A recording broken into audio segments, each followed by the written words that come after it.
Welcome to our smoke-free multi-unit housing ordinance training, which explains how to implement the new law.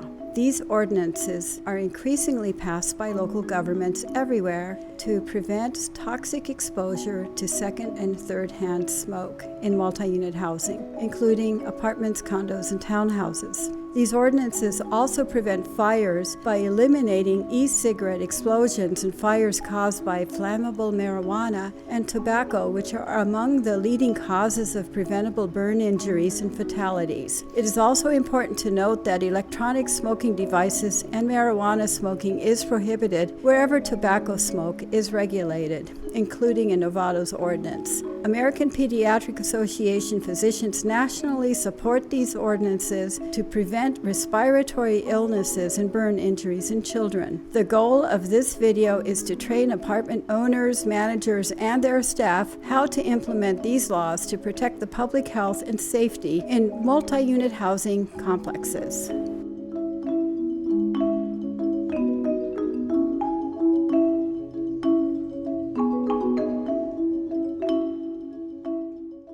Martine?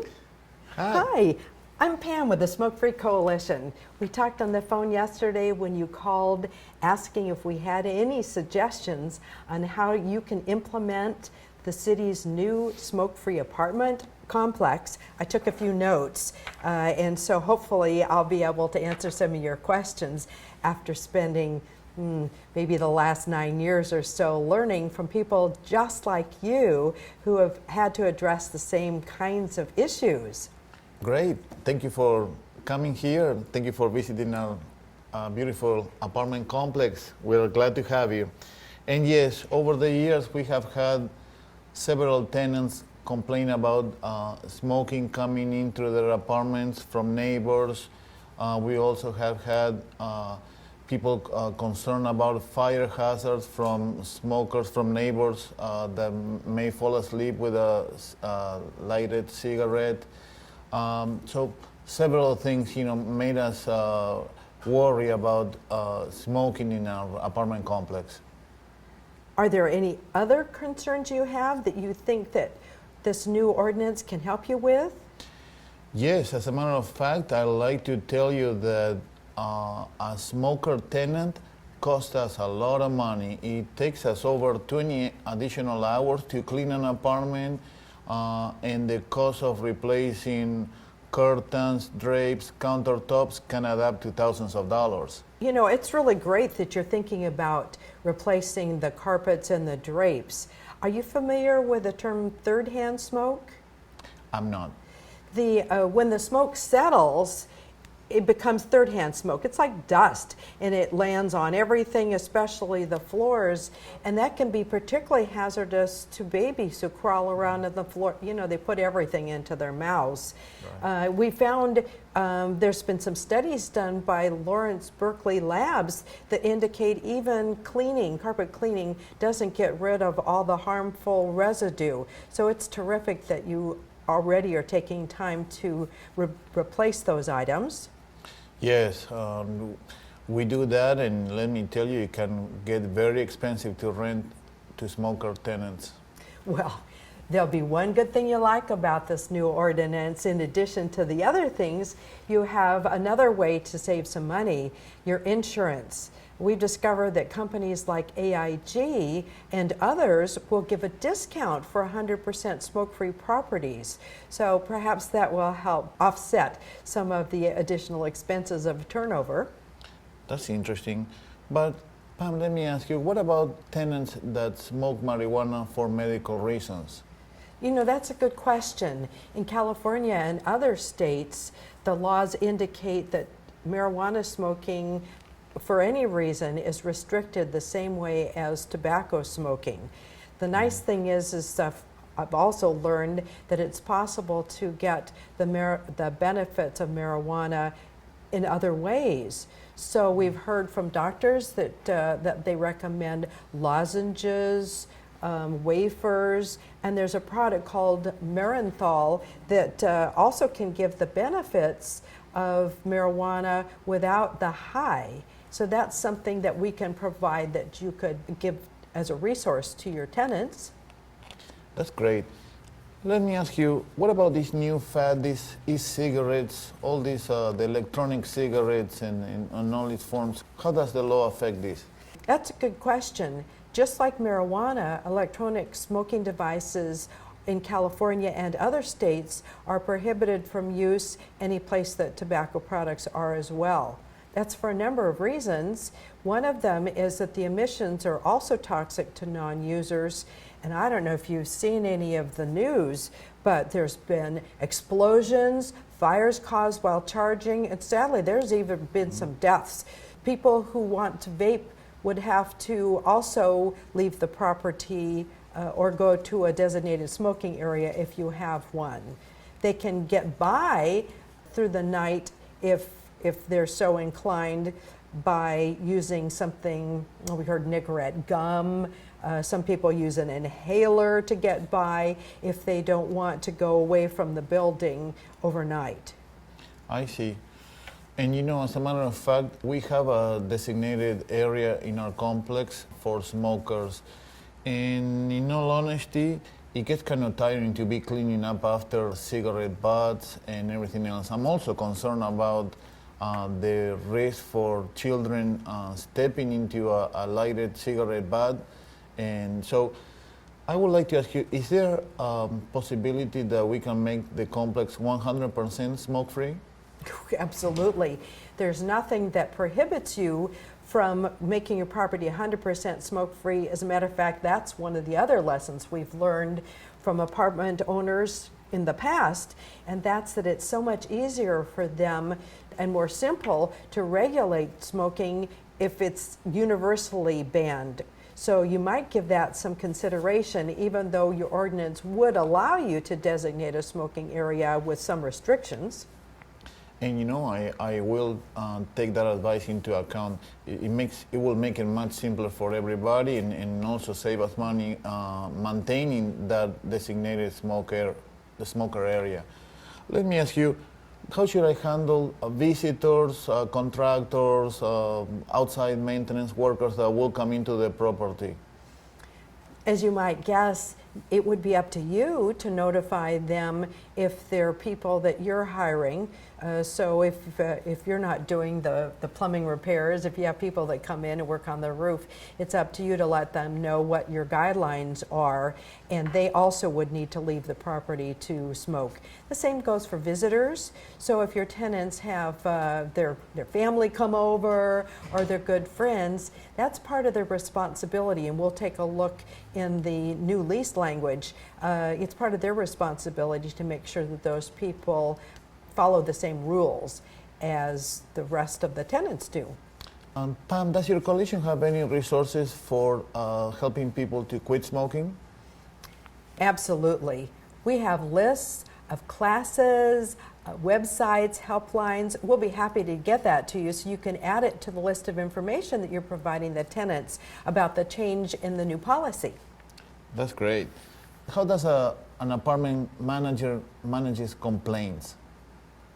I'm guessing that you probably have some system in place for handling complaints now, like if people play music too long or too loudly. So you would use that same format. You've just added one other issue to that. It's really important that you have something that would be consistent and make it very clear to everybody. I do have a sample of a complaint form that you could use to track complaints. We found that that's real helpful in making sure that you're uniform and nobody can ever say that you let one person get away with it and not another. If a tenant refuses to comply, how can my local government help me? What we've found is that it's really important on your end that you lay the groundwork. So if you've tracked your complaints, if you've notified the tenants, if there's a repeat problem and they're not conforming, you want to make sure that you do what you ordinarily would in terms of notification. So you may do a 10-day notice, you may have a 3-day notice, because they're actually doing a lease violation. In addition, with this background information, you can contact your local government. You'll have noticed in the ordinance, it said that they have a representative that you could contact for getting support. We've only had one instance that's come to our attention of somebody actually going to court for failing to abide by the ordinance. And this gal just wouldn't stop smoking in spite of all the efforts that were done. And it was very helpful in court because that particular manager had done such an excellent job of logging all of the contacts and having her sign that she understands what the ordinance requires and how that impacts on her particular lease requirement. I see. Now, as far as notification, we spoke about notifying the tenants. How do I notify visitors and or contractors coming into our property?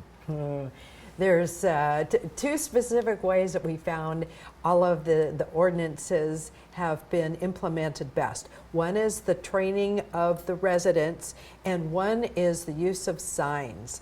And so signs are a way that you can remind the tenants, but also it's so helpful with individuals who come on the property maybe to see you asking about apartments being available. And so we have decals, and we've got big signs that we can make available to you. There's some fabulous ones made out of metal. There's additional signs that are available online.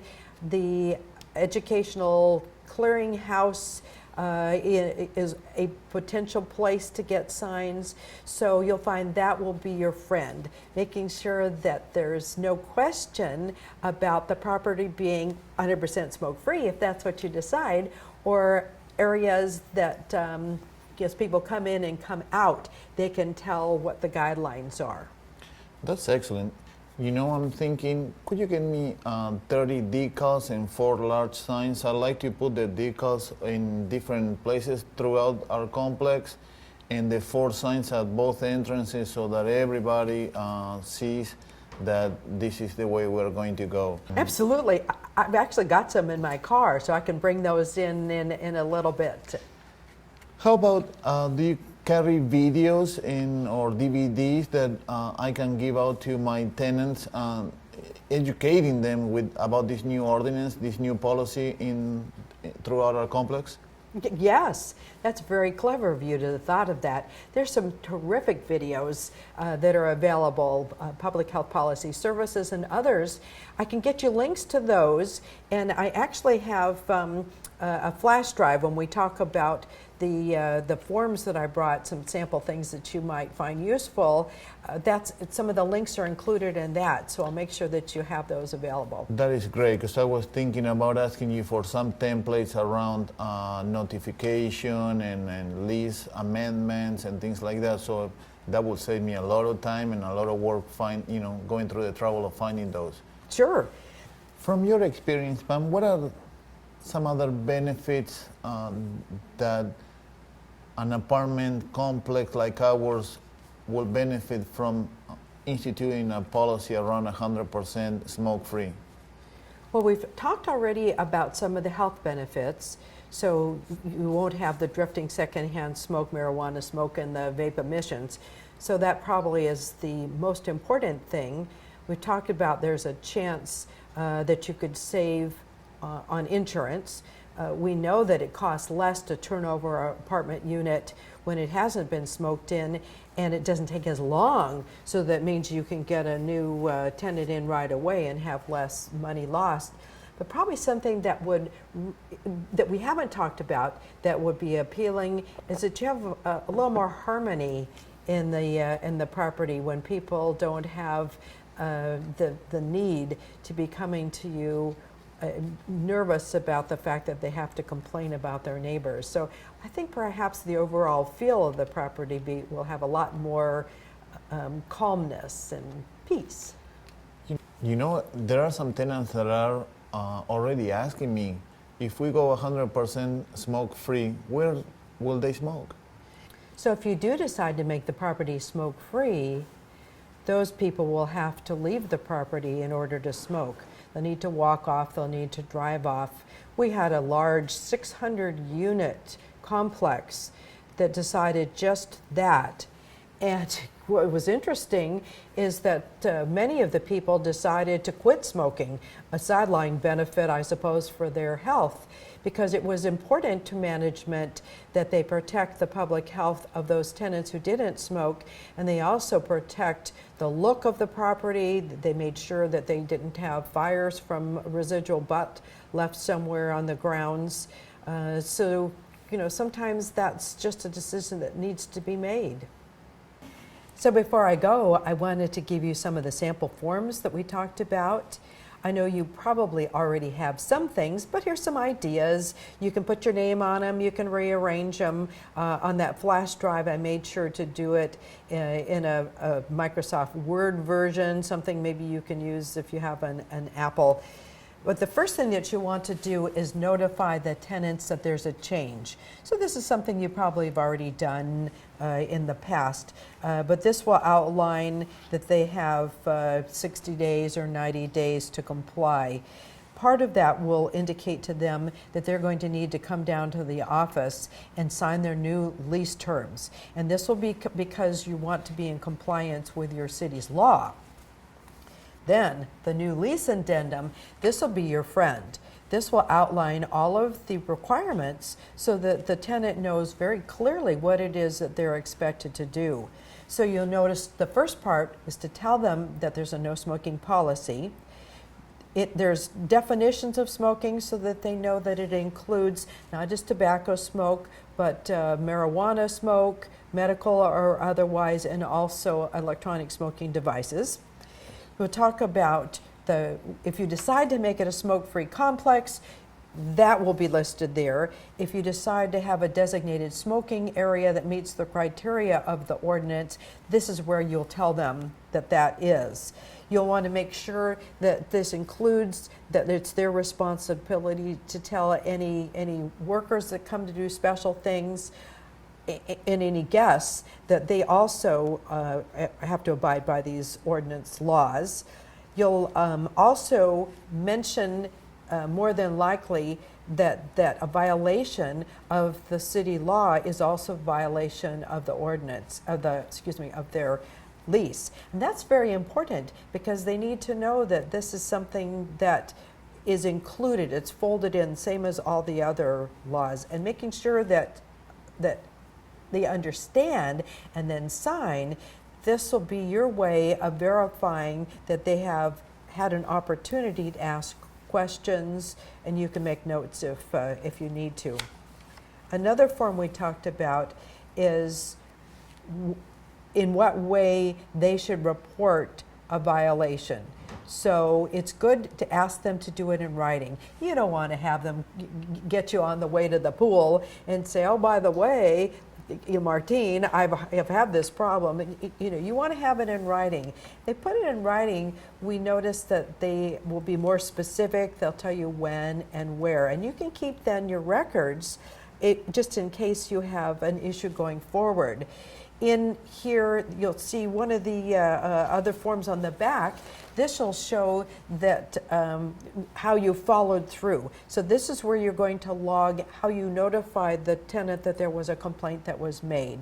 Depending on the circumstance, you might want to make it so that it's doesn't identify the person who complained.